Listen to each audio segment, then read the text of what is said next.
Hello, friends, and welcome to Adventures in Pixie Land. My name is Amy, and I am an ordained minister. We are in Bible study. We are in the NIV. We are in the book of 2 Samuel, and we are in chapter 19. We are continuing our story of David, and where we left off, David was in deep mourning for his son Absalom. He had thrown himself onto his bed and was weeping. Joab was told, "The king is weeping and mourning for Absalom." And for the whole army, the victory that day was turned into mourning, because on that day the troops heard it said, "The king is grieving for his son." The men stole into the city that day, as men steal in who are ashamed when they flee from battle. The king covered his face and cried aloud, "Oh, my son Absalom!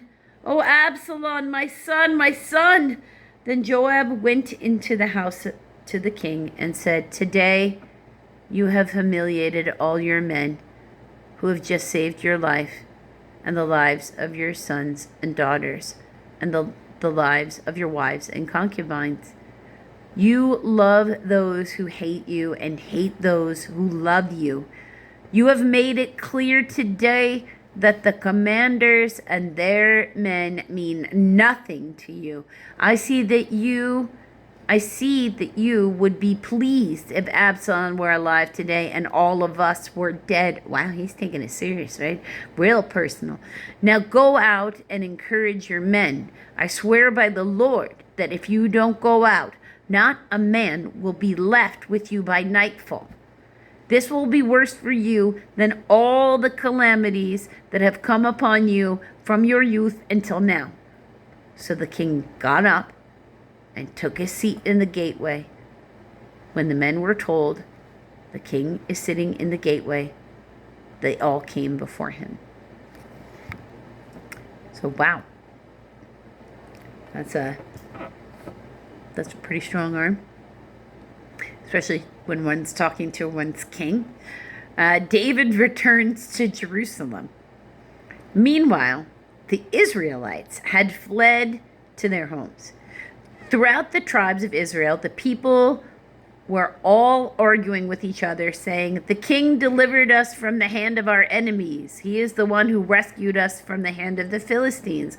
But now he has fled the country because of Absalom. And Absalom, who we anointed to rule over us, has died in battle. So why do you say nothing about bringing the king back?"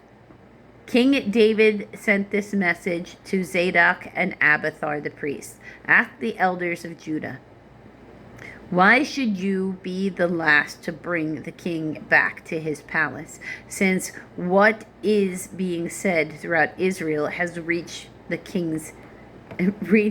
king at his quarters? You are my brothers, my own flesh and blood.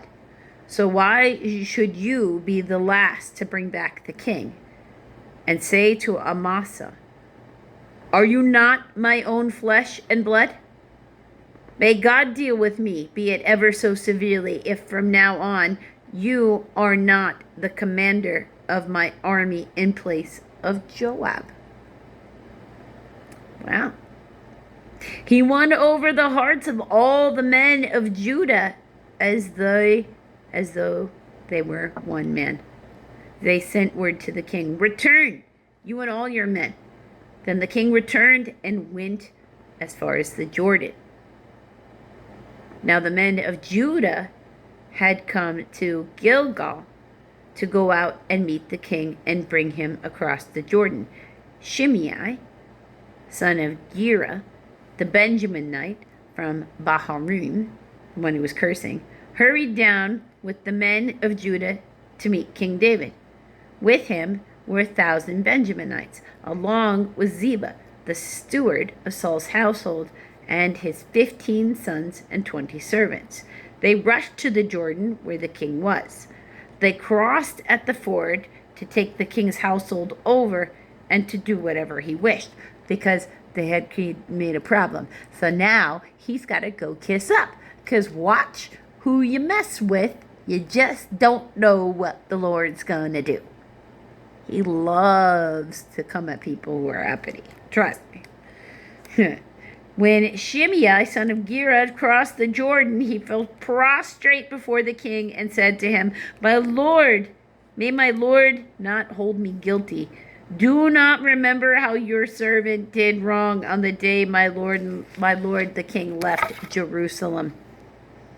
May the king put it out of his mind, for I, your servant, know that I have sinned. But today I have come here as the first of my whole house of Joseph to come down and meet my lord the king." Because remember, when the Benjaminites were almost wiped out, there was a crossover between the Ephraimites and Benjaminites. So there are Benjamin Josephites, if you will, or sons of Joseph who are Benjaminites, which are really, they're all sons of Rachel.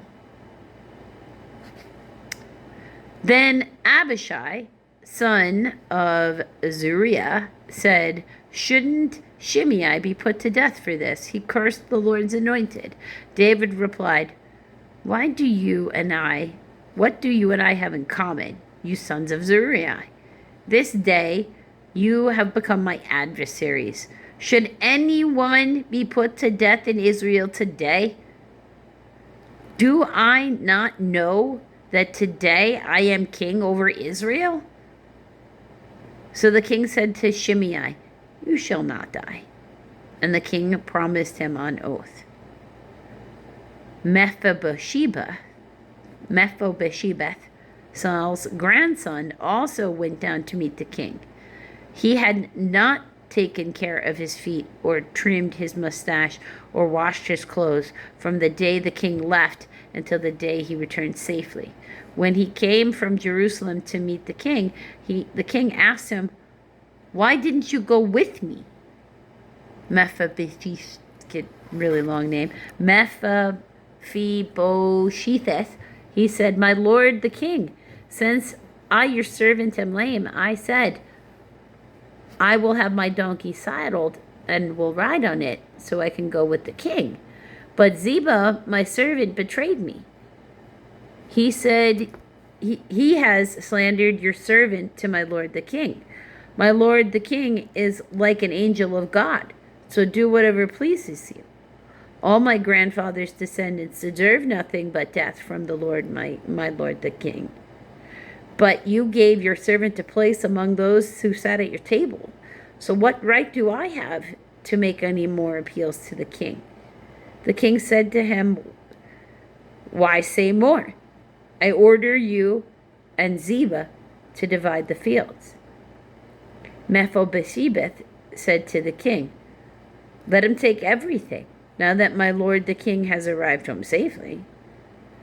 Barzillai, Barzillai, the Gileadite, that's also a son of Joseph, by the way, also came down from Rogelim to cross the Jordan with the king and to send him on his way from there. Now Barzillai was a very old man, 80 years of age. He had provided for the king during his stay in Mahanaim, Mahanaim, for he was a very wealthy man.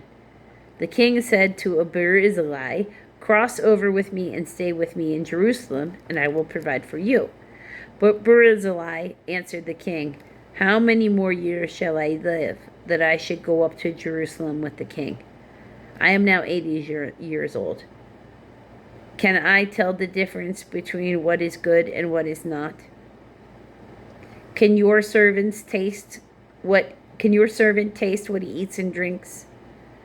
Can I still hear the voices of men and women singers? Why should your servant be an added burden to my lord the king? Your servant will cross over the Jordan with the king for a short distance. But why should the king reward me in this way? Let your servant return, that I may die in my own town near the tomb of my father and mother. But here is your servant Kimham, Kimham. Let him cross over with my lord the king. Do for him whatever pleases you. The king said, Kingham shall cross over with me, and I will do for him whatever pleases you. And anything you desire for me, I will do for you. So all the people crossed the Jordan, and then the king crossed over. The king kissed Barzillai and gave him his blessing, and Barzillai returned to his home. When the king crossed over to Gilgal, Kimham crossed with him. All the troops of Judah and half the troops of Israel had taken the king over. This is great ceremonial procession, you have to imagine. Soon all the men of Israel were coming to the king and saying to him, Why did our brothers, the men of Judah, steal the king away and bring his household across the Jordan together with all his men? All the men of Judah answered the men of Israel, Why did this? We did this because the king is closely related to us. Why are you angry about it? Have we eaten any of the king's provisions? Have we taken anything for ourselves? The men of Israel answered the men of Judah, We have 10 shares in the king, and besides, we have a greater claim on David than you have. So why do you treat us with contempt? Were we not the first to speak of bringing back our king? But the men of Judah responded even more harshly than the men of Israel. So now they're arguing over David like he's a possession. Oof. Egos, egos, egos. But court life, it's usually full of egos. Till the next video, friends.